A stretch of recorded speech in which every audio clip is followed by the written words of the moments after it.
मातृशक्ति सबको बहुत बहुत जय श्री कृष्ण, जय सिया राम, जय श्रीमन नारायण, हर हर महादेव। कितनी अद्भुतता है।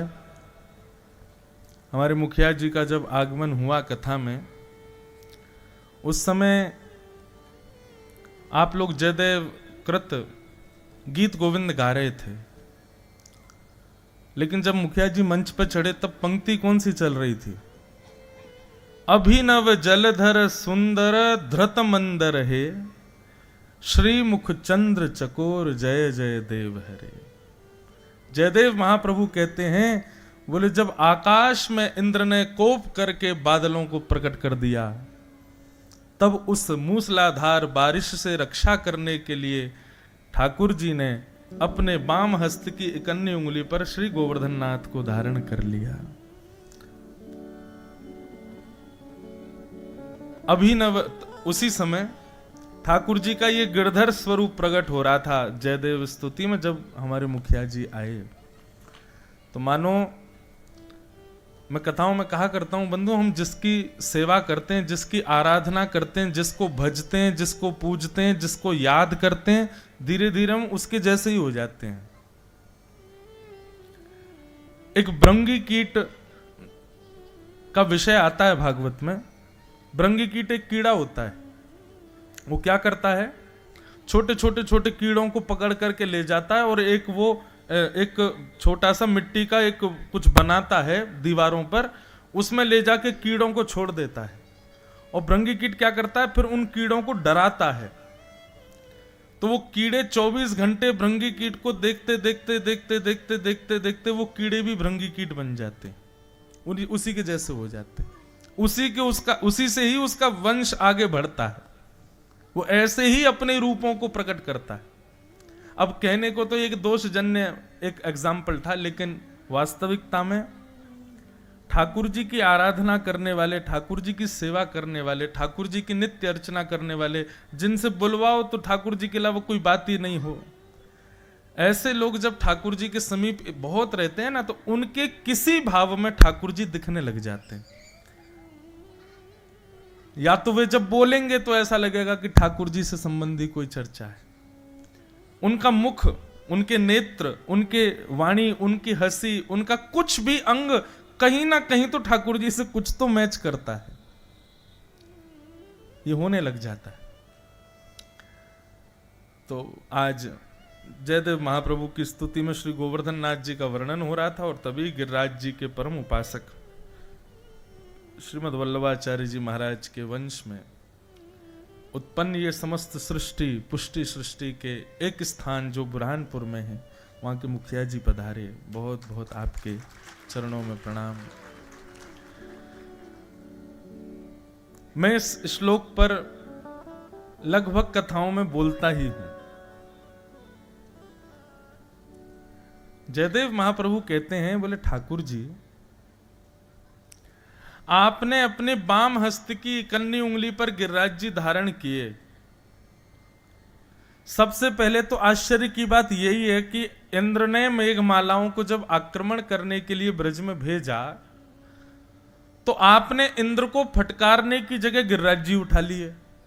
आप चाहें तो आपके पास पूरा अधिकार है इंद्र को डांटने का, लेकिन आपने उसको नहीं डांटा, आपने गिरिराज जी उठाए। चलो ठीक है, मान लिया कि उस समय आपको लगा कि अब इंद्र को डांटेंगे, सबको पता चल जाएगा कि हम ईश्वर हैं, तो इंद्र को नहीं डांटा, आपने गिरिराज जी उठा लिए। गिरिराज जी उठाए तो उठाए, सब लीलाएं हुई जो भी हुई। पर सबसे बड़े आश्चर्य की बात यह है कि ठाकुर जी, आपने 7 दिन 7 रात्रि तक इंद्र से कुछ कहा ही नहीं।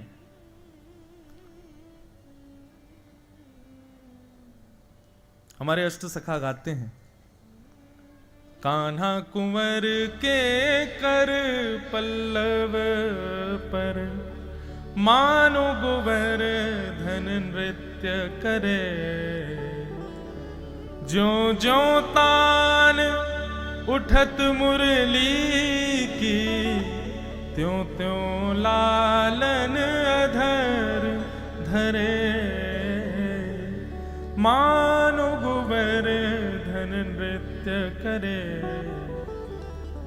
बहुत सावधानी से सुनिएगा। ठाकुर जी, ऐसा भी नहीं है कि आपने गिरिराज जी धारण कर रखे हो तो आपको गुस्सा आ रहा हो कि ये इंद्र वर्षा क्यों नहीं बंद कर रहा। आप तो बड़े प्रसन्न थे, आपको तो बड़ा मजा आ रहा था। आप गिरिराज जी धारण करके बीच बीच में वंशी भी बजा रहे थे, बीच बीच में गोप ग्वालों के संग हंसी मजाक भी कर रहे थे। आश्चर्य की बात यह है कि 7 दिन तक आपने इंद्र को टोका क्यों नहीं। और टोकने के लिए कुछ करना नहीं था, आपको केवल टेढ़ी नजर करनी थी। इंद्र की मजाल क्या जो ब्रज के ऊपर वर्षा कर दे। ये 7 दिन 7 रात्रि का चक्कर क्या है भगवान। ठाकुर जी बोले कुछ नहीं, बस ऐसे ही खड़े रहे। तब जयदेव महाप्रभु कहते नहीं नहीं नहीं, हमें भेद पता है। बोले क्या? बोले श्री मुख चंद्र चकोर जय जय देव हरे। ठाकुर जी, श्रीनाथ जी के नेत्र नीचे रहते हैं। अनेक भाव हैं इस विषय के, पर एक उत्तम भाव यह भी है। सब लोग इधर देखो, क्या है? कल हम कह रहे थे ना कि जब ठाकुर जी ने गिरिराज जी धारण किए तो सब ब्रजवासी वहीं खड़े हो गए, और उसी भीड़ में ऐसा संयोग बना कि वृषभानु नंदिनी हमारी श्री लाडली जी, श्री किशोरी जी, वो ठाकुर जी के बिल्कुल सामने खड़ी थी। भीड़ इतनी कि महाराज श्री जी हिल भी नहीं पा रही हैं, बिल्कुल जैसे बहुत भीड़ में व्यक्ति हिलडुल भी नहीं पाता, ऐसे श्री जी खड़ी हैं बिल्कुल ठाकुर जी के सामने। ठाकुर जी बोले जय बढ़िया अवसर भयो है। श्री जी सामने खड़ी हैं, बिल्कुल नेत्रन को दर्शन है रहे हैं, और इंद्र वर्षा कर रहा है। इंद्र तो 6-7 मिनट में समझ गया था कि ये भगवान है, वो तो वर्षा बंद कर रहा था। ठाकुर जी ने उसको इशारा कर दिया, बोले बरसा तो रहे, जितनो तेरो भंडार है सब खाली कर, मैं श्री जी को देखता तो भी रहूंगा यहाँ पे। जयदेव महाप्रभु कहते हैं श्री मुख चंद्र चकोर, आप किशोरी जी को देखने के लिए 7 दिन 7 रात्रि तक ऐसे ही खड़े रहे भगवान। आपको हम बारंबार प्रणाम करते हैं। श्री मुख चंद्र चकोर जय जय देव हरे। बंधुओं, ये आचार्यों के पद, ये आचार्यों के द्वारा रचित भाव, ये सामान्य स्तुतियां नहीं है। ये ठाकुर जी के लीलाओं के भेद खोले जा रहे हैं। ठाकुर जी की लीलाओं के अंतरंग भाव इनमें बताए जा रहे हैं।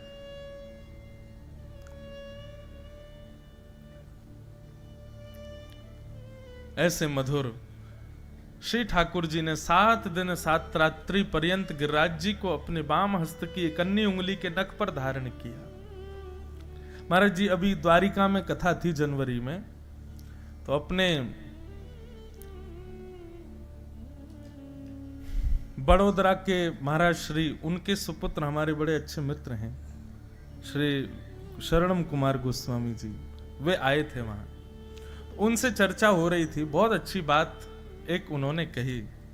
बोले कि लाल जी को प्रेम देखो, कहां गोवर्धन धारण करने के लिए 21 किलोमीटर लंबे चौड़े ऊंचे गिरिराज जी को धारण करने के लिए बाम हस्त की 1 उंगली का नख काफी है, और कहां गोपी और ब्रज ग्वालों को प्रेम प्रदान करने वाली वंशी को धारण करने के लिए 2 भुजा चाहिए। हल्की सी वंशी के लिए ठाकुर जी 2 भुजा का प्रयोग करते हैं, और इतने विशाल पर्वत के लिए 1 उंगली। कर्तुम अकर्तुम अन्यथा कर्तुम समर्थ ईश्वर। जहां ठाकुर जी को लगता है कि मेरे बल का प्रयोग, मेरे बल का प्रदर्शन होगा, मेरे बल की प्रशंसा होगी, वहां ठाकुर जी अपने आप को गौड़ कर लेते हैं। लेकिन जहां प्रेम प्रकट होगा वहां ठाकुर जी स्वयं को पूरा का पूरा प्रदत्त कर देते हैं। गिरिराज जी को उठाना ये एक बल का प्रभाव है। ठाकुर जी कह रहे हैं कि मुझे बल का प्रभाव नहीं दिखाना, इसलिए 1 उंगली काफी है। लेकिन जब प्रेम प्रकट करने वाली वंशी का नाद करते हैं तो ठाकुर जी बड़े ध्यान से दोनों हाथों में उठाएंगे, उसके छिद्रों को आच्छादित करेंगे, होठ पर धारण करेंगे, और बड़े भाव से एकांत में बैठ करके शांत भाव से तब उसका नाद करेंगे। वंशी का स्वरूप छोटा है लेकिन प्रेम प्रकट करती है, इसलिए उसके लिए व्यवस्थाएं बहुत हैं। लेकिन गिरिराज विशाल है और उसके धारण में प्रभाव का प्रकाश हो रहा है, इसलिए ठाकुर जी उसको सामान्यतया उठा लेते हैं, समझ में आ रही है बात? हम लोग उल्टे हैं, जहां हमारी प्रशंसा बहुत होगी, जिस कार्य को करने में हमारा अखबार में नाम आ जाए, लोग प्रशंसा करें, हम उसका प्रकाश और अद्भुत के ज्यादा करते हैं। लेकिन ठाकुर जी का ऐसा स्वरूप नहीं है। ठाकुर जी प्रभावजन्य वस्तुओं को तो सामान्यतया स्थान पर रखते हैं, लेकिन प्रेम प्रदान करने वाली वस्तुओं को प्रधानता देते हैं।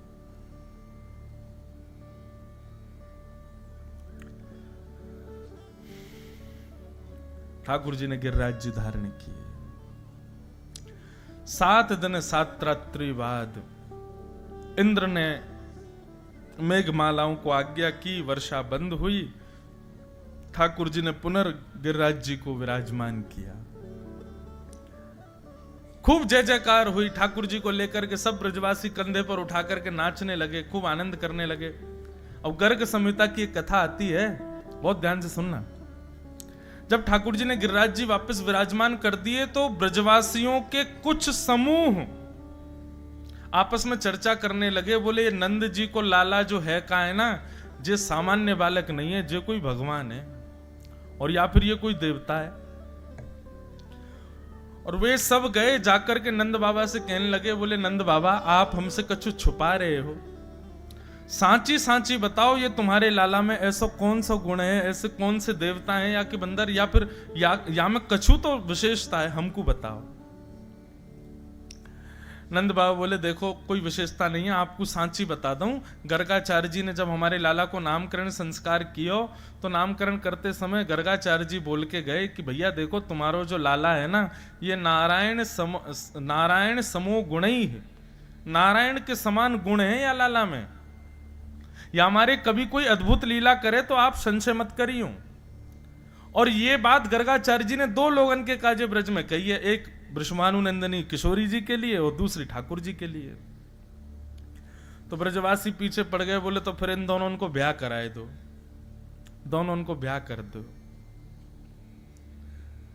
ब्याह को प्रस्ताव सुन करके नंद बाबा खुश है गए, बोले ठीक है भैया, जैसी आपकी इच्छा कर देंगे ब्याह।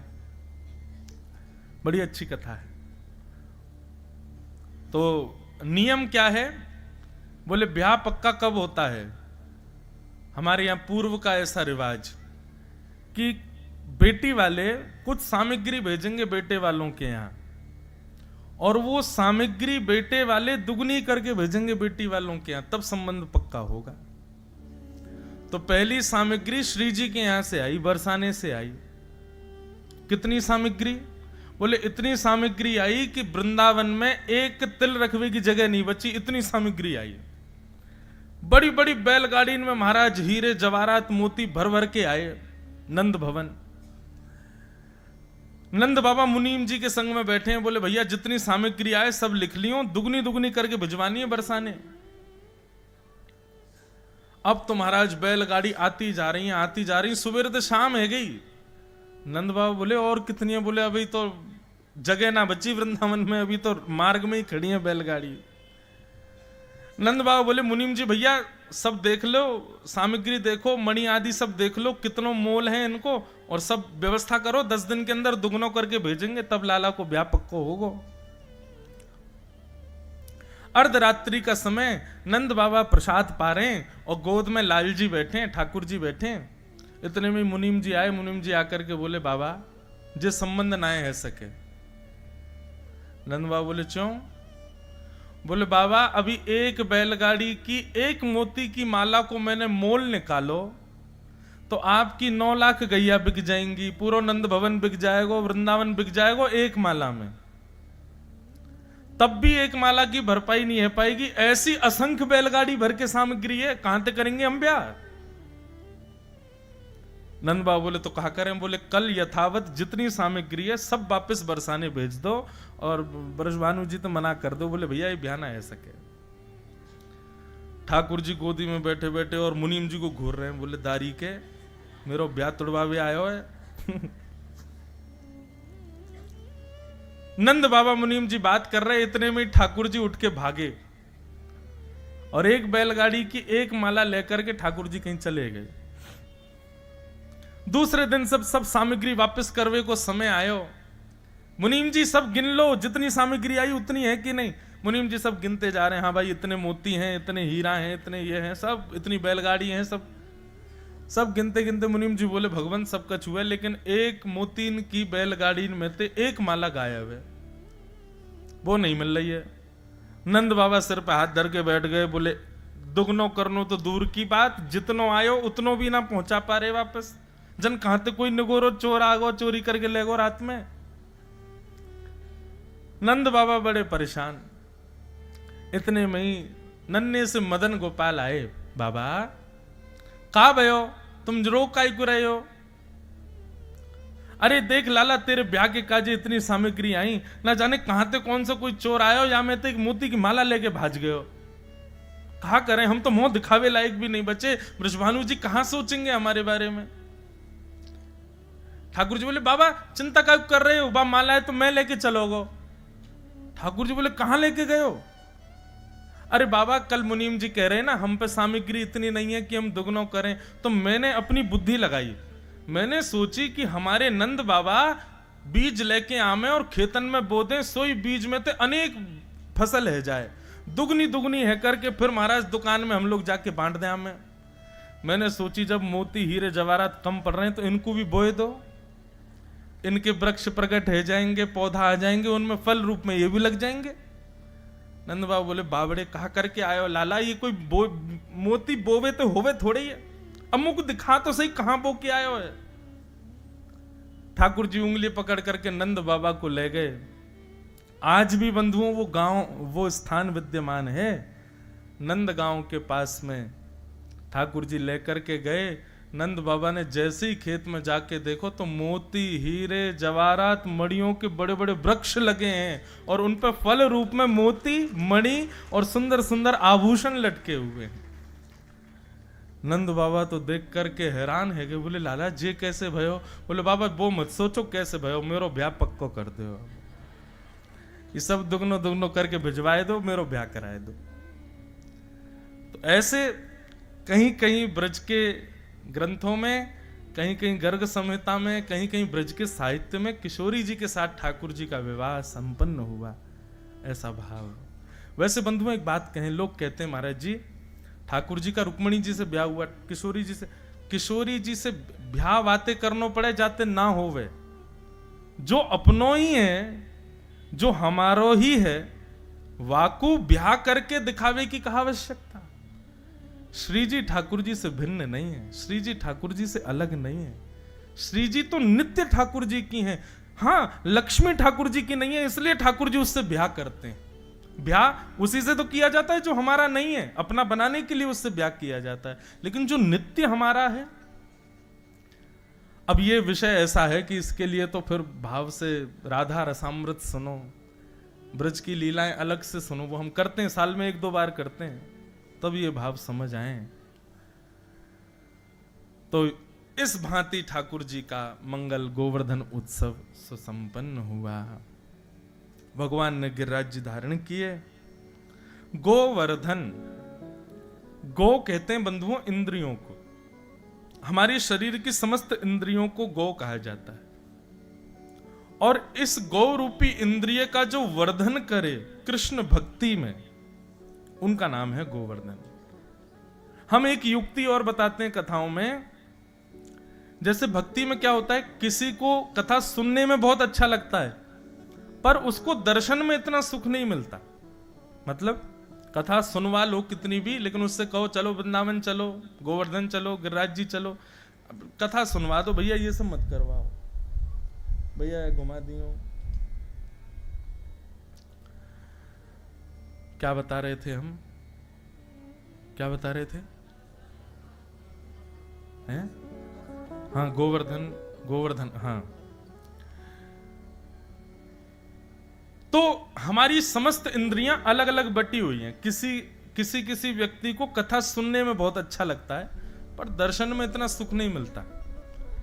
किसी व्यक्ति को दर्शन में सुख मिलता है लेकिन कथा में आती उसको निद्रा आ जाती है, सो जाए बेचारो। किसी को दर्शन में भी सुख नहीं मिलता, किसी को कथा में भी सुख नहीं मिलता, उसको केवल एक ही चीज की प्रतीक्षा होती है, कोई वृंदावन जा रहा, आज सुनो, वहां से पेड़े लिया ना, उसको प्रसाद पाने का ही सुख होता है। मंदिर जा रहे हो, वहां से प्रसाद जरूर ले आना, उसको प्रसाद का ही सुख होता है। कई कथाओं में प्रसाद की व्यवस्था होती है, तो आधे श्रोता तो इसीलिए आते हैं कि कथा के बाद प्रसाद मिलेगा। कहीं कहीं कथाओं में, ग्रामीण क्षेत्रों में लोग क्या करते हैं, आयोजक लोग, ताकि लोग कथा में आए, इसके लिए भोजन की व्यवस्था करते हैं। लोग भी इतने चतुर हैं, वो तभी आते हैं जब कथा विश्राम होने वाली हो, ताकि विश्राम होते ही भोजन में बैठें।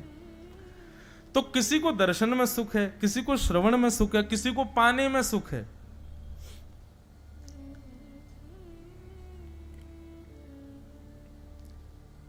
लेकिन हम कहते हैं, यदि कोई व्यक्ति गिरिराज जी की परिक्रमा करे, श्री गोवर्धन नाथ जी की परिक्रमा करे, और परिक्रमा करते समय ये भाव गिरिराज जी से कहे कि मेरी कथा सुनने में रुचि बढ़े, मेरी आपकी सेवा में रुचि बढ़े, आपके दर्शन में रुचि बढ़े। जिस जिस इंद्रिय की रुचि नहीं है, उसकी शिकायत लेकर के आप गिरिराज जी की परिक्रमा करो। आप परिक्रमा पूर्ण करते ही अनुभव करेंगे, आपकी वो इंद्रिय ठाकुर जी की भक्ति में सजग हो जाएगी। इसीलिए उनका नाम गोवर्धन। अब हम अपनी बात बता रहे हैं प्रत्यक्ष। हमारे गिरधर लाल जी, अब हम रामानुज परंपरा से दीक्षित हैं, हमारे ठाकुर जी पुष्टि मार्गीय हैं। अब ब्रजवासी सब पुष्टि मार्गीय हैं, ब्रजवासी जन्म से ही पुष्टि मार्गीय होते हैं, ठाकुर जी से खूब लाड प्यार करते हैं, खूब स्नेह दुलार करते हैं, इसलिए। लेकिन हमारी परंपरा प्रारंभ से दीक्षित रामानुज संप्रदाय में, दक्षिण भारतीय परंपरा, हमारे ठाकुर जी पुष्टि मार्ग के। अब वो कथा तो बड़ी बड़ी है कि लाल जी पधारे कैसे हमारे पास। लेकिन जब ठाकुर जी आ गए तो मुझे दिन रात एक ही चिंता रहती थी कि मुझे तो श्रृंगार आता ही नहीं है, कैसे करते हैं, क्या करते हैं, क्या करें। तो आपको अपना अनुभव बता रहे हैं हम। मेरी दंडवती चल रही थी, दंडवती के बीच में ठाकुर जी आए थे, गोवर्धन की दंडवती कर रहे थे हम, उसके बीच में ठाकुर जी आए। तो जब ठाकुर जी आए, हमने जो थोड़ी बहुत दंडवती रह गई थी वो दोबारा प्रारंभ की, तो तब ठाकुर जी संग थे। दंडवती करते करते यही भाव रखा कि हे गोवर्धन नाथ जी, आपका श्रृंगार कैसे करें, आप आ तो गए हो, हमसे श्रृंगार होता नहीं है, हमसे आता नहीं है, हम कथा कहने में निपुण हैं, भजन कीर्तन पद गाने में निपुण हैं, भोग वोग भी थोड़ा बना लेते हैं, उसमें भी निपुण हैं, ये श्रृंगार हमसे नहीं होता। और आप विश्वास माने, जिस दिन दंडवती पूरी हुई उस दिन से आज तक ठाकुर जी का श्रृंगार देखो आप, कैसे मधुर सजते हैं ठाकुर जी। हम कोई अपनी प्रशंसा नहीं कर रहे हैं, हम छोटे छोटे बच्चों को, कई सेवा करने वालों को श्रृंगार सिखाते हैं ठाकुर जी का कैसे करना चाहिए, और कहीं सीखा नहीं, ये श्री गोवर्धन नाथ जी की कृपा। इसलिए जिस सेवा में आपको लग रहा हो कि आप ठाकुर जी को 100% नहीं दे पा रहे हो, जाओ वृंदावन और गिरिराज जी की परिक्रमा लगाओ, परिक्रमा पूर्ण होते ही उस सेवा में आप निपुण हो जाओगे। इसीलिए उनका नाम है गोवर्धन। गो यानी इंद्रियों का जो कृष्ण भक्ति में वर्धन करे, वो गोवर्धन। जितने भी रसिकाचार्य हमारे वृंदावन में हुए, सब गोवर्धन की परिक्रमा करते थे। क्यों? ताकि भजन में मन लगे, ताकि। अच्छा, एक और बात, कई लोगों में भक्ति आ जाती है पर फिर भी उनकी इंद्रियां, कुछ कुछ इंद्रियां सांसारी बनी रहती हैं। जैसे सबसे भयंकर है ये जीव। हम कथा तो सुनते हैं, भजन करते हैं, सेवा करते हैं, लेकिन जीव के चट्टपने पे बिल्कुल कंट्रोल नहीं है। जीव नहीं काबू कर पाती अपने ऊपर। जाओ गोवर्धन परिक्रमा करो। जो इंद्रिय बिगड़ रही है उस इंद्रिय को भी निपुण करते हैं श्री गोवर्धन नाथ जी, उसके दोष को भी नष्ट करते हैं श्री गोवर्धन नाथ जी। अनेक भाव हैं, लेकिन मेरे को ऐसा लगता है भक्ति पथ पर चलने वालों को जो भाव चाहिए वो प्रधान है। इसलिए जिस इंद्रिय को आप अपने वश में नहीं कर पा रहे, जाओ उस इंद्रिय की शिकायत लेकर गिरिराज जी की परिक्रमा करो। 21 किलोमीटर पूर्ण होते होते वो इंद्रिय आपकी भगवत भक्ति में लीन हो जाएगी, ये विश्वास है हमारा। ऐसे ही नहीं है श्री गोवर्धन नाथ जी, ऐसे ही नहीं विराज रहे। हरिदास वर्य कहा गया है श्रीमद् भागवत के वेणु गीत में, हम हरिदास हैं। और वो कौन है? बोले हरिदास वर्य, हरिदासों में भी श्रेष्ठ। ऐसे श्री गोवर्धन नाथ। ठाकुर जी ने उनको अपने नख पर धारण किया, पुनर्विराजमान किया। पूरे ब्रजमंडल में ठाकुर जी की जय जयकार होने लगी।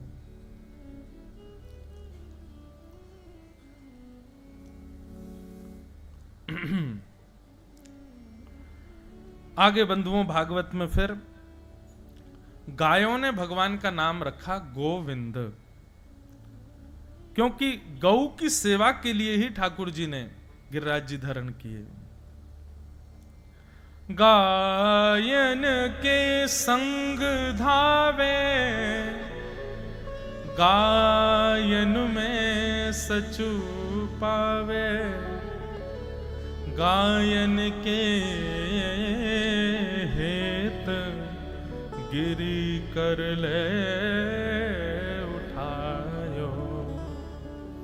आगे गाय पाछे गाय, इत गाय उत गाय। गोविंद को गायन में बस वो ही भावे। गोविंद को गायन में बस वो ही भावे। एक बात और कहें, एक प्रैक्टिकल कीजिएगा बंधुओं, गौशाला जाओ, गैया को चारा खवाओ, गैया का गोबर उठाओ, गैया का दूध निकालो। यदि इन 3 कार्यों में आपको बिल्कुल भी डर ना लगे, 3 कार्यों में किसी प्रकार का अपराध ना हो, ये ना लगे गैया खा तो नहीं जाएगी, गैया मार तो नहीं देगी, गैया से किसी भी प्रकार का यदि भय ना हो, तो समझना आप जो भक्ति कर रहे हो वो निपुण है। लेकिन गैया से किसी भी रूप में भय है, गोबर से घृणा हो रही है, गौमूत्र की सुगंधी से मन विचलित हो रहा है, तो समझना भी ठाकुर जी से कोसों दूर हो, आप समीप भी नहीं हो। हमारे लाल जी कैसे हैं, बोले गौमूत्रेण स्नापित्वा, ठाकुर जी तो गौमूत्र में स्नान और कर लेते हैं। पुनर्गौरज सार्वकम, और गौमूत्र से स्नान करने के बाद में पाउडर के रूप में गैया की रजी उठा के डाल लेते हैं अपने ऊपर। ऐसे हैं लाल जी महाराज। कभी गैया का दूध काटते हुए देखा ग्वारिया को?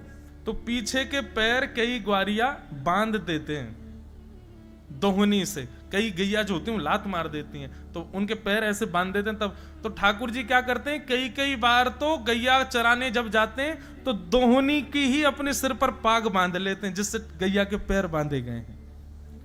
भागवत में वर्णन आता, तम गो रजत छुरित कुंतल वद्दवरह वन्य प्रशून रुचिरे क्षण चारुहासम वेणुम कुणंत मनुरई रनुगीत कीर्ति। गैया से बहुत प्रेम करते हैं ठाकुर जी, प्रेम भी नहीं अति प्रेम करते हैं गैया से। इतना प्रेम शायद ही किसी को ठाकुर जी ने किया हो जितना गैयाओं से करते हैं।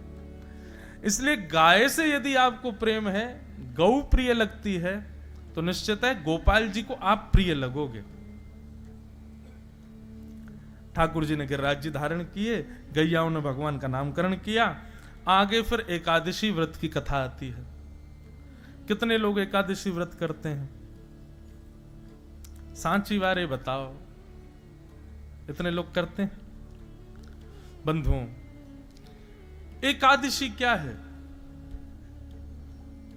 अनेक भाव हैं, पर हमारी दृष्टि में एकादशी वैष्णवों की करवा चौथ है। जैसे एक प्रियतमा अपने प्रियतम के लिए व्रत करती है, ऐसी वैष्णव अपने प्रियतम श्री कृष्ण के लिए व्रत करते हैं।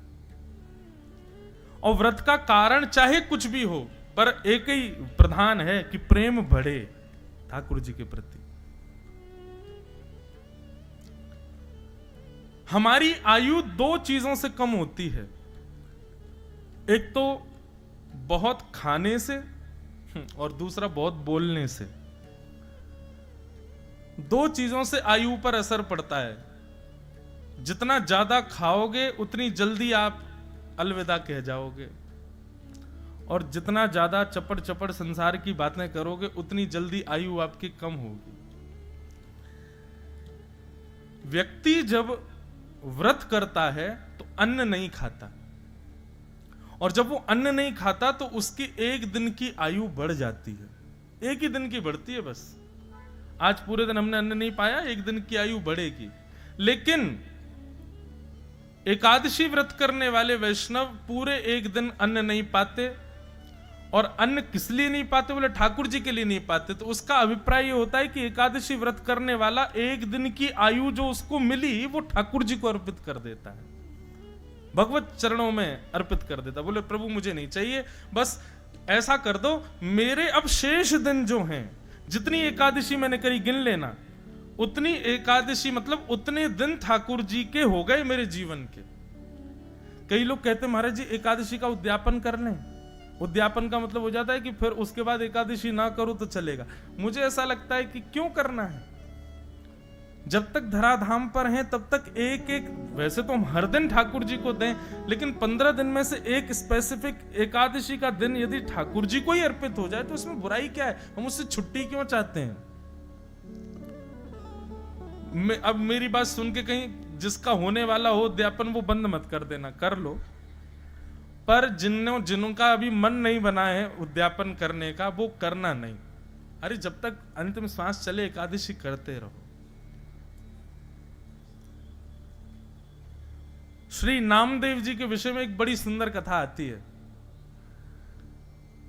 नामदेव जी एकादशी का व्रत करते थे, लेकिन वो स्वयं करते थे इतना ही नहीं, सबसे करवाते थे। अगर उनको पता चल जाता कि कोई व्यक्ति रोटी खा रहा है तो उसके घर पहुंच के थाली उठा लाते थे, बोले आज एकादशी आज नहीं खाओगे। केवल वयोवृद्ध और छोटे बालकों को छोड़ के, और किसी कोई बीमार हो, बस 3 लोगों को छोड़ दे, बाकी किसी को खाने ही नहीं देते। एकादशी के दिन नामदेव जी पूरे नगर में घूमते और घर घर में जाके देखते कोई भोजन तो नहीं कर रहा है। ये भी एक वैष्णव का स्वरूप है कि मैं अकेला भक्ति करूं नहीं, सबसे करवाऊंगा, मैं सबसे नाम जपवाऊंगा, चाहे कुभाव से जपो लेकिन जपो। एक बार ठाकुर जी उनकी परीक्षा लेने के लिए एक ब्राह्मण का रूप धारण करके आ गए, और वयोवृद्ध ब्राह्मण 70-80 वर्ष की आयु ठाकुर जी ने धारण कर ली, और वयोवृद्ध से ब्राह्मण हाथ में लाठी लिए और नामदेव जी के द्वार पर आ गए, और द्वार पर आकर के गिर पड़े। नामदेव जी दौड़े, संत आए जय हो भगवान पधारो। बोले मैं 20-22 दिन हो गए मैंने कुछ खाया नहीं है, मुझे बहुत जोर की भूख लगी है, मुझे जल्दी से कुछ तुम रोटी बनाओ, सब्जी बनाओ, चावल बनाओ, जल्दी से कुछ बना करके मुझे पवाओ। नामदेव जी बोले देवी केला लेके आओ, सेब लेके आओ, अमरूद लेके आओ, फल खिलाओ। नहीं, फल नहीं चाहिए, मुझे तो रोटी सब्जी खाने। बोले भगवान आज एकादशी है, आज तो अन्न नहीं बनेगा घर पे। बोले अरे तुम लोग मत खाओ, मुझे तो खिला दो। बोले नहीं भगवान आप भी मत खाओ। बोले मेरे प्राण निकल जाएंगे, वयोवृद्ध 70-80 वर्ष की आयु है मेरी, ऐसा मत करो मेरे साथ। ठाकुर जी थे। नामदेव जी बोले इससे बढ़िया क्या होगा, एकादशी के दिन प्राण निकलेंगे, सीधे वैकुंठ जाओगे, लेकिन रोटी नहीं खाने दूंगा मैं। ठाकुर जी बोले कैसे आदमी हो तुम, हम मर जाएं ये चलेगा तुमको, लेकिन हमको रोटी नहीं। बोले बिल्कुल नहीं खाने देंगे, द्वादशी तक इंतजार कर लो, खाने के लिए और भी बहुत सी फलाहार खिला देते, मखाने खवा दें आपको, रोटी नहीं। ठाकुर जी तो परीक्षा लेने आए थे, जोर जोर से चिल्लाने लगे, गला पकड़ करके, भगवान अरे देखो मैं किसके माथे आ गया, अरे मेरी एकादशी करवा रहा है जबरदस्ती, मेरे प्राण निकल रहे हैं। अब गली मोहल्ले में भीड़ लग गई, सब लोग आकर के नामदेव जी को सुनाने लगे, अरे तुम्हारी एकादशी तुम करो, इनसे क्यों करवा रहे हो, बेचारे महात्मा मर जाएंगे अभी। बोले नहीं मेरे घर आए हैं, मैं तो अन्न नहीं खाने दूंगा। तो एक पड़ोसी बोला बाबा आप एक काम करो, मेरे घर चलो, मां पा लेना। तो नामदेव जी ने पैर पकड़ लिए, बोले जाने भी नहीं दूंगा, खाने भी नहीं दूंगा, जाने भी नहीं दूंगा, यहीं पड़े रहो, और पाना है तो ये है ना, फल ले लो, दूध पी लो, मखाने खा लो, अन्न नहीं खाओगे। गांव के लोग सब गालियां देने लगे। महाराज नामदेव जी से कहने लगे ये कैसी भक्ति तुम्हारी, एक व्यक्ति के प्राण निकले जा रहे हैं और तुम अपने नियम उस पर थोप रहे हो। नामदेव जी बोले सब दोष मुझे लग जाए, मुझे कोई दिक्कत नहीं, लेकिन मैं एकादशी का किसी को उल्लंघन करते देख नहीं पाऊंगा। ठाकुर जी बोले अब ब्रह्मास्त्र चलाना चाहिए।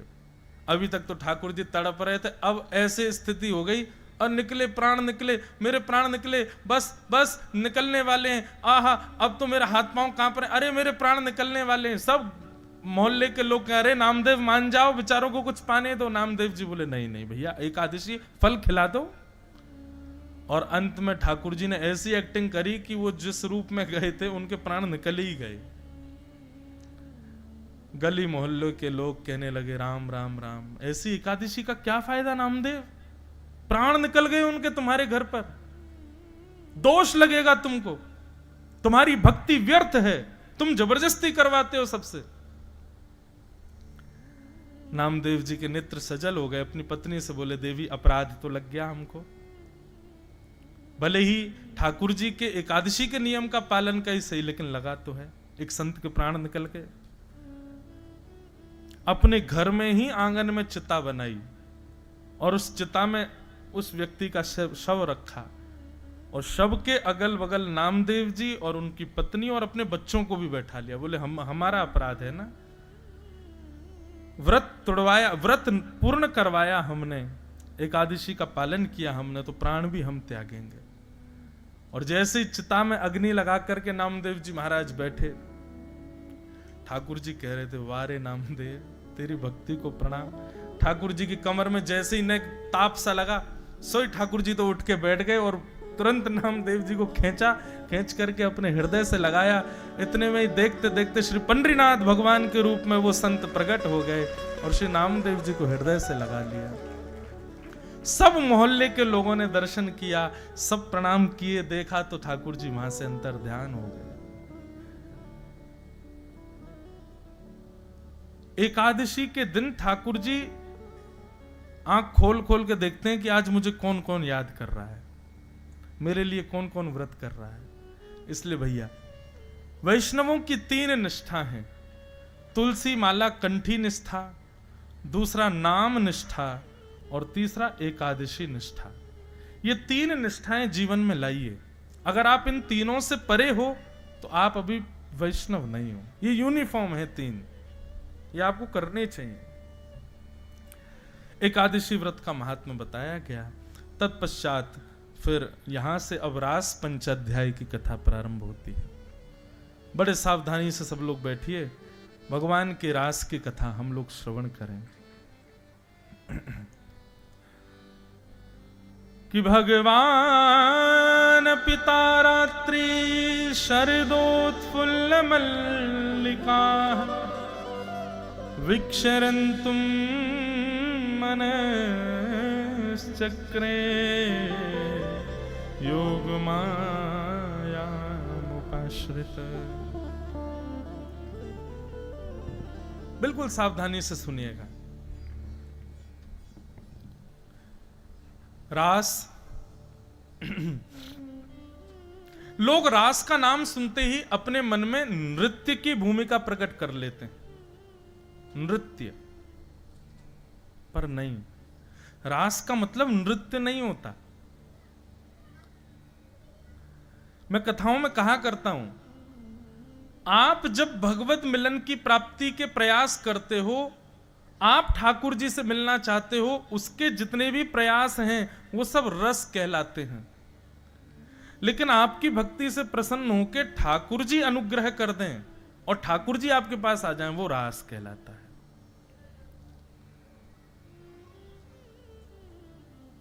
जैसे कई लोग यहां पर ऐसी भावना उनकी थी, मैं पहले दिन कहा था ना कि गिरधर लाल जी ना जाने किन किन किन लोगों के लिए आए हैं यहां पर, 7 दिन में पता चलेगा। और जिनके हम रुके हैं उनको अनुभव हो रहा होगा कैसे कैसे लोग, कैसे कैसे वैष्णव, कैसे कैसे कहां के कैसे कैसे वैष्णवों के लिए ठाकुर जी पधारे हैं। कल कथा की बात है। कल एक वैष्णव आए थे इंदौर के पास से, उनको कल नाथ द्वारा जाना था श्रीनाथ जी दर्शन करने, लेकिन किसी बहुत विशेष कार्य की वजह से वो कल नाथ द्वारा नहीं जा पाए।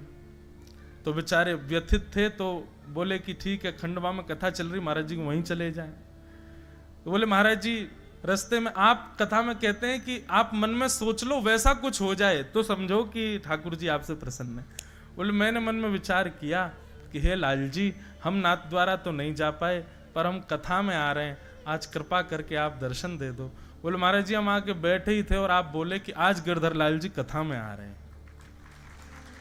बोले मुझे नहीं पता था कि आज लाल जी को आना है। बोले हम तो बस विचार करते हुए मार्ग में आ रहे थे और इतने में ही ठाकुर जी पधार गए। इस स्थिति को कहते हैं रास। रस का मतलब है कि आप ठाकुर जी के पास जाने के लिए बैठे हो, आप ठाकुर जी की प्राप्ति के लिए प्रयास कर रहे हो, योजनाएं बना रहे हो, ठाकुर जी की प्राप्ति की सारी परिकल्पनाएं आप सिद्ध कर रहे हो, वो रस है। लेकिन आपसे मिलने के लिए ठाकुर जी योजना बना रहे हैं, वो रास है। भक्ति का पथ, कई लोग मुझसे कहते हैं आपकी व्यासपीठ का नाम भक्ति पथ, पथ का मतलब होता है मार्ग। तो इस भक्ति पथ के डेस्टिनेशन क्या है, इसका गंतव्य क्या है? तो मैं उनसे यही कहता हूं कि ये यात्रा रस से शुरू हुई है, रास तक जानी चाहिए। अभी हम प्रयास कर रहे हैं ठाकुर जी से मिलने का, हम प्रयास कर रहे हैं उनके दर्शन का, हम प्रयास कर रहे हैं उनकी प्राप्ति का, लेकिन हमारी भक्ति की एक दिन स्थिति ऐसी हो जाए कि हम प्रयास ना करें, ठाकुर जी प्रयास करें। ये समझो रास, ये रास है। यही अंतर है रस और रास में। मैं कथाओं में कहा करता हूं बंधु, हम सब गुल्ला हैं। कौन है? गुल्ला। और ये भागवत की कथा, वैष्णवों का संग, तीर्थ यात्रा, ये सब रस हैं। जब हम अपने गुल्लों को इन रस में डुबाते हैं ना, तो रसगुल्ला बन जाते हैं। और जब रसगुल्ला बन जाते हैं तब हमारे रस की सुगंधी से ठाकुर जी प्रसन्न होकर किसी दिन हमारे रसगुल्ला को मुख में लेके उसका आस्वादन कर लेंगे। ये रसगुल्ला, रस और रास। हमारे उत्तर प्रदेश में एक भगवान के भक्त थे, उनका नाम था सूरध्वज। क्या नाम था? सूरध्वज। शंडीला एक जगह है, वहां के वे निवासी थे। वृंदावन के श्री मदन मोहन लाल जी के परम उपासक थे सूरध्वज जी। तो सूरध्वज जी एक बार मन में विचार कर रहे थे, बोले कि क्या करें, ठाकुर जी की बड़ी याद आ रही है, लेकिन काम बहुत है, अभी मैं जा नहीं पाऊंगा। बहुत ध्यान से सुनिएगा।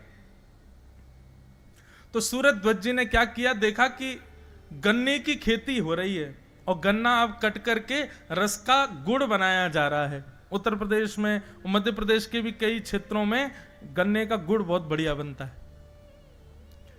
तो बड़ा ताजा ताजा गुड़ बन रहा था सब जगह।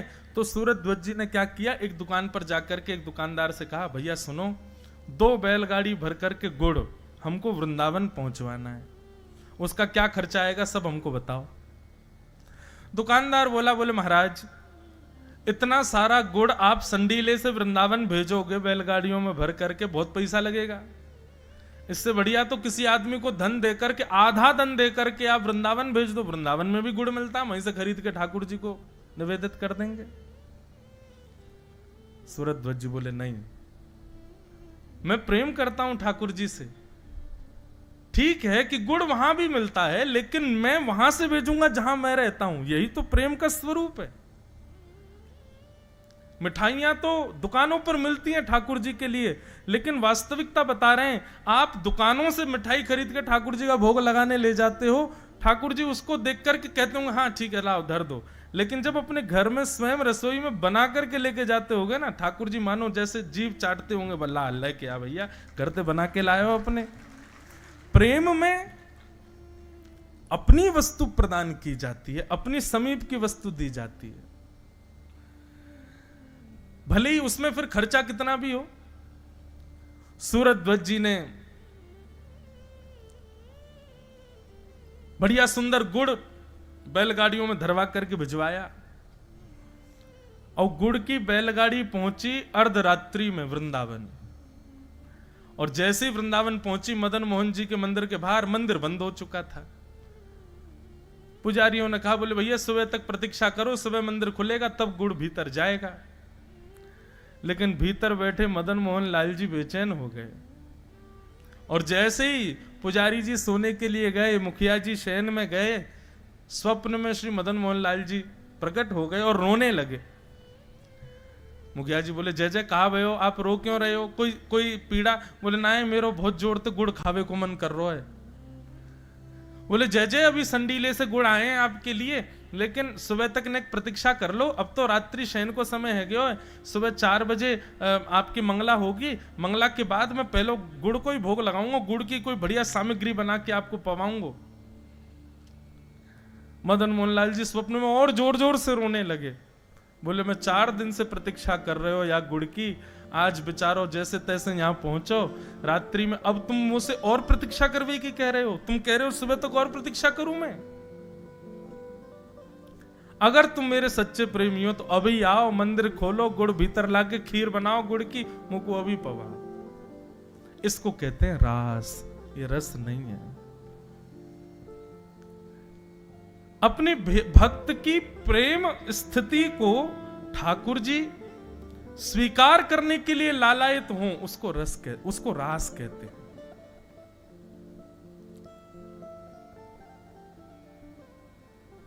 रस और रास। श्री सुखदेव जी महाराज वर्णन करते हैं कि ठाकुर जी के साथ गोपियां रास विहार करने को आतुर हैं, तब तो वो रस विहार कहलाता। लेकिन ये रास विहार इसलिए क्योंकि ठाकुर जी आतुर हैं गोपियों के साथ रास नृत्य करने के लिए, उनसे मिलने के लिए। गोपियां आतुर होती तो रस विहार कहलाता, लेकिन ठाकुर जी आतुर हैं इसलिए रास विहार। रस और रास में ये अंतर है। भगवान ने गोपियों का जब चीरहरण किया था, तब चीरहरण के समय पर ठाकुर जी ने गोपियों को आश्वासन दिया था कि शरद पूर्णिमा की रात्रि पर हम आपके साथ विहार करेंगे। आज शरद पूर्णिमा की रात्रि हुई, सब गोपियां अपने अपने कार्यों में रत हैं, अपने अपने कार्यों में व्यस्त हैं। तभी शरद पूर्णिमा के चंद्रमा का उदय होने लगा, सायंकाल का समय। ज्यों ज्यों चंद्र उग रहे हैं, त्यों त्यों गोपियों का हृदय मचल रहा है कि आज शरद पूर्णिमा है, आज के दिन का ही न्योता दिया है श्री कृष्ण ने मिलने के लिए। बंधुओं, पहले मैं कुछ बातें क्लियर कर दूं। ये गोपियां साधारण नहीं है, श्रुति रूपा, स्मृति रूपा, वेद जन्या गोपियां हैं। ये कोई सामान्य स्त्रियां नहीं है। ये ठाकुर जी की प्रतीक्षा वर्षों से कर रही हैं, युगों से कर रही हैं। ये त्रेता युग के दंडकारण्य वन के संत हैं, जो अपनी तपस्या के प्रभाव से ब्रज की गोपी बन करके आए हैं। इनको आप सामान्य स्त्री मत समझिएगा। रास लीला को कहीं भी कामजन्य लीला मत समझिएगा, बहुत बड़ा अपराध लगेगा नहीं तो। और ये अपराध प्रकट ना हो, उसके लिए बहुत ध्यान पूर्वक और निष्काम भाव से इस संपूर्ण व्यवस्था को सुनिएगा। ठाकुर जी के साथ रास विहार करने वाली जितनी भी गोपियां हैं, उन गोपियों की आयु 6 वर्ष से लेकर के 120 वर्ष तक है। मतलब ठाकुर जी के रास विहार में 6 वर्ष की भी गोपी है और बिना दांत वाली अम्मा भी गोपी है। और ठाकुर जी जितने प्रेम से 6 वर्ष की गोपी के संग नृत्य कर रहे हैं, उतने ही प्रेम से एक बूढ़ी माता जी के साथ भी नृत्य कर रहे हैं। सब गोपियां प्रेम आतुर हुई हैं। तो ये सामान्य नहीं है। सब गोपियां अपने अपने घरों में बैठी हैं।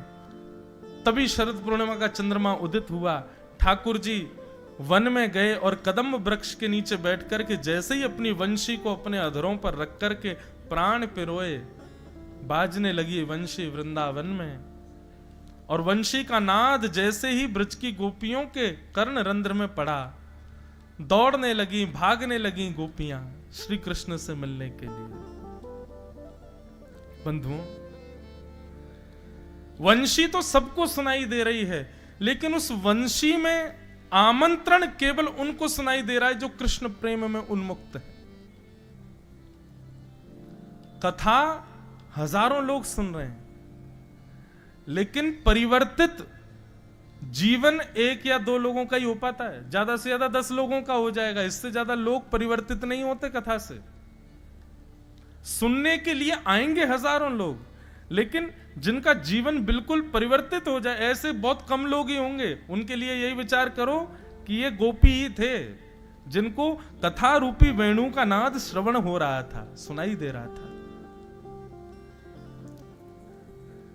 कृष्ण प्रेम में उन्मुक्त जितनी गोपियां थीं, उनको वो स्वर नहीं लग रहा था, उनको ठाकुर जी का आमंत्रण लग रहा था, दौड़ने लगी तुरंत मिलने के लिए।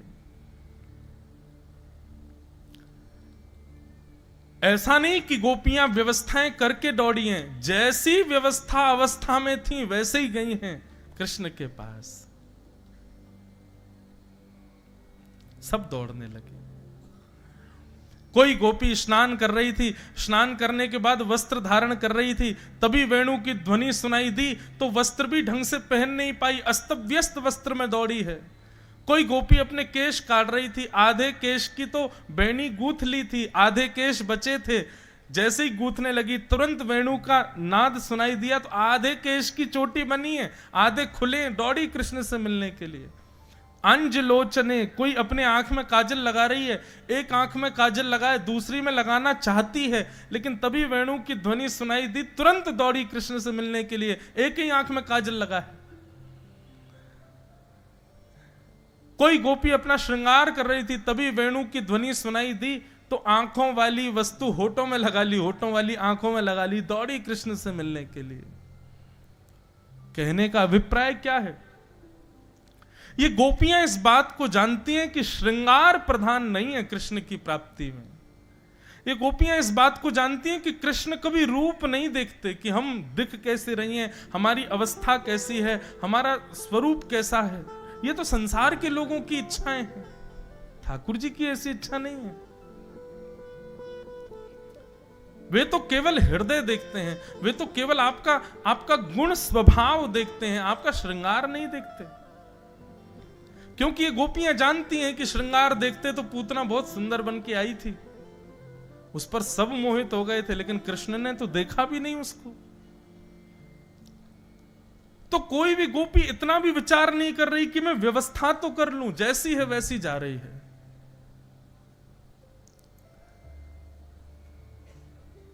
सब गोपियां पहुंच गईं वन में। असंख्य लाखों गोपियां सामने खड़ी हैं। कदम वृक्ष के नीचे श्री कृष्ण बैठ करके वेणुनाद कर रहे हैं, वेणु रव कर रहे हैं। तभी ठाकुर जी ने नेत्र खोल करके देखा तो जहां तक दृष्टि जा रही थी सब गोपियां, और अस्त व्यस्त हैं गोपियां। किसी के केश खुले हैं, किसी के नेत्रों की दशा विचित्र है, किसी का श्रृंगार विचित्र है, किसी के वस्त्र विचित्र हैं। ठाकुर जी प्रसन्न हो गए, और प्रसन्न होकर के ठाकुर जी कहते हैं, स्वागतम वो महाभाग प्रियम किम करवाणि व ब्रजस्यानामयं कश्चित् ब्रूतागमन कारणम।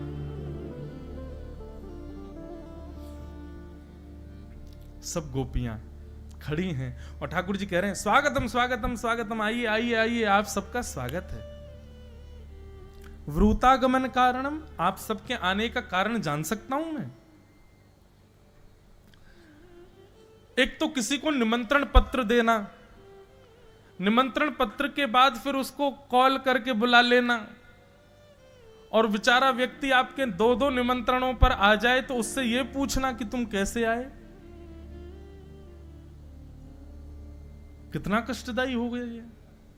और वो भी कोई सामान्य व्यक्ति नहीं, जिसके लिए आप मर मिटने को तैयार हो, वो ऐसा करे तो कितना कष्ट होगा।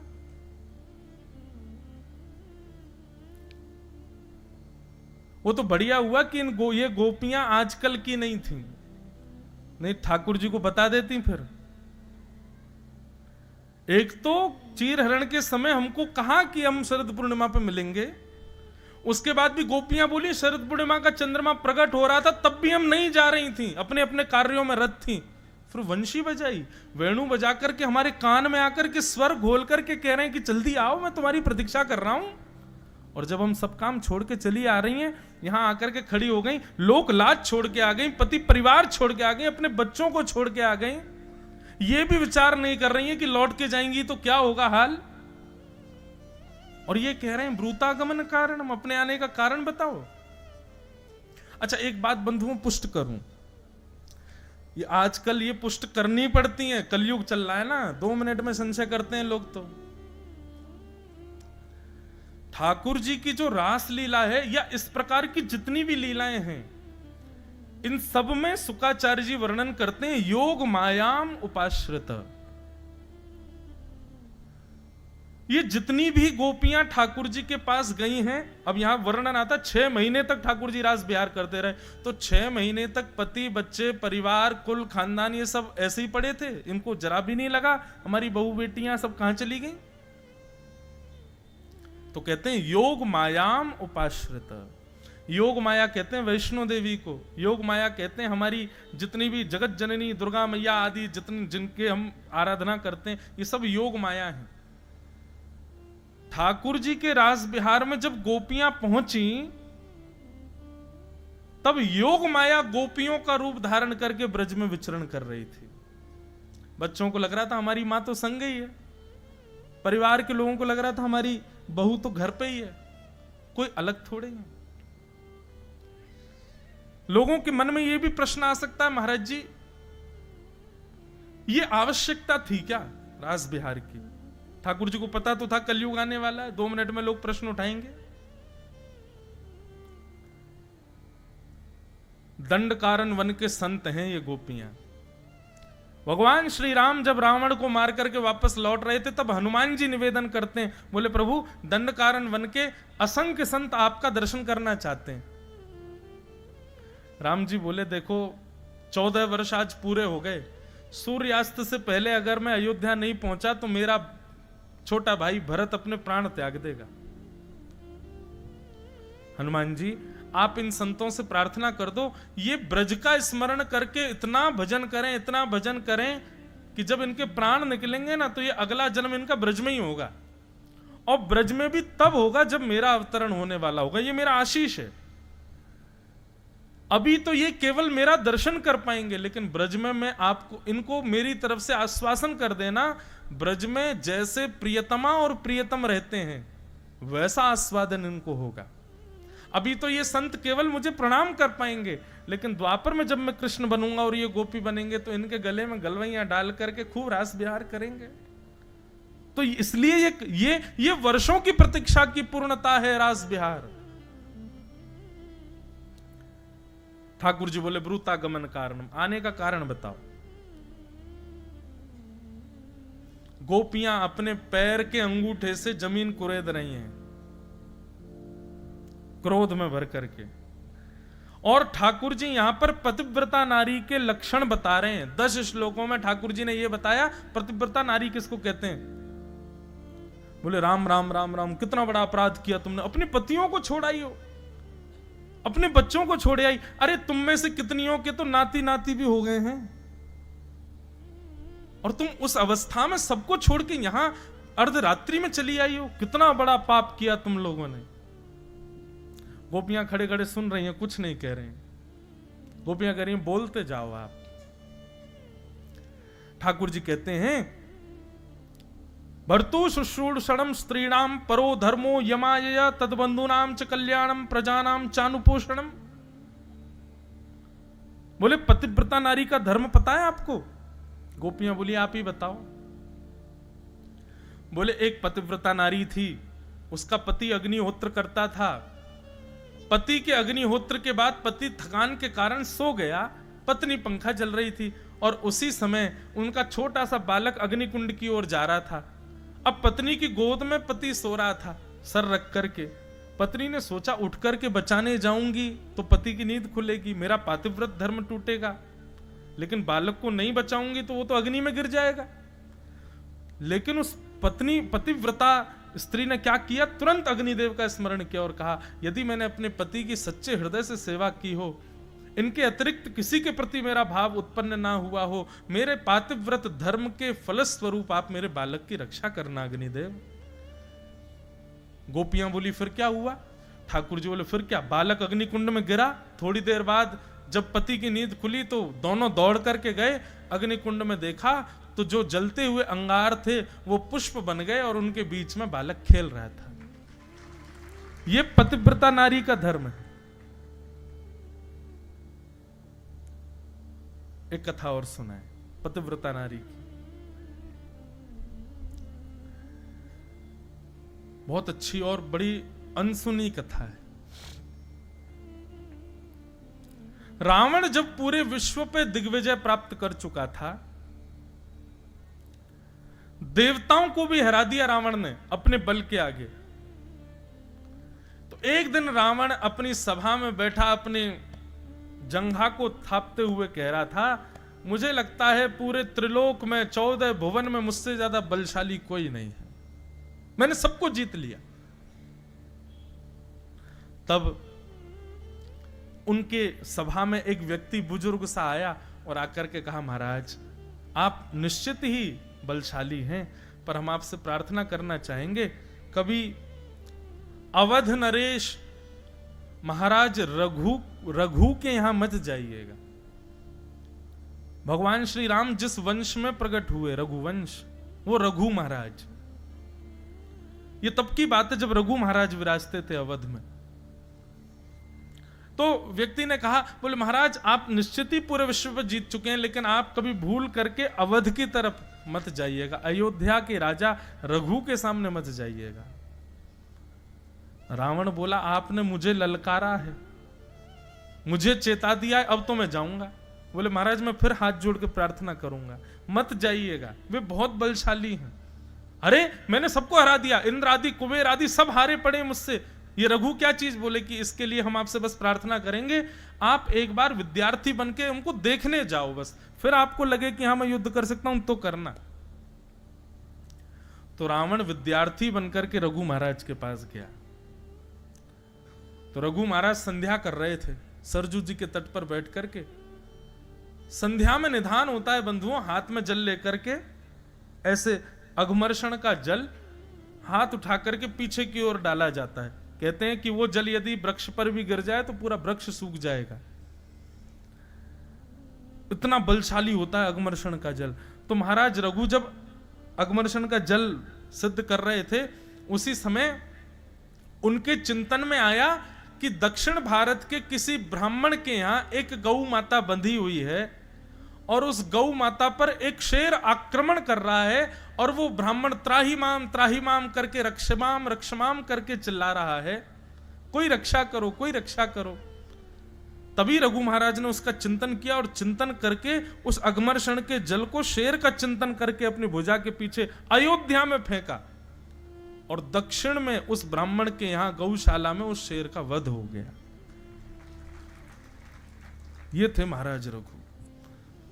रावण ने जब ये दृश्य देखा, रावण दौड़ करके गया, बोले महाराज आपने अभी अभी कुछ किया है, ये अघमर्षण का जल आपने जो पीछे फेंका, निश्चित ही मुझे जो विस्फोट की आवाज आई थी उससे ऐसा लगता है कि आपने किसी का वध किया है। तब महाराज रघु ने पूरी बात बताई, ऐसे ऐसे एक जगह हो रहा था, उसको मार दिया। रावण बोला ये तो मैंने पहली बार देखा भगवान, ऐसा योग बल कि आप यहां बैठ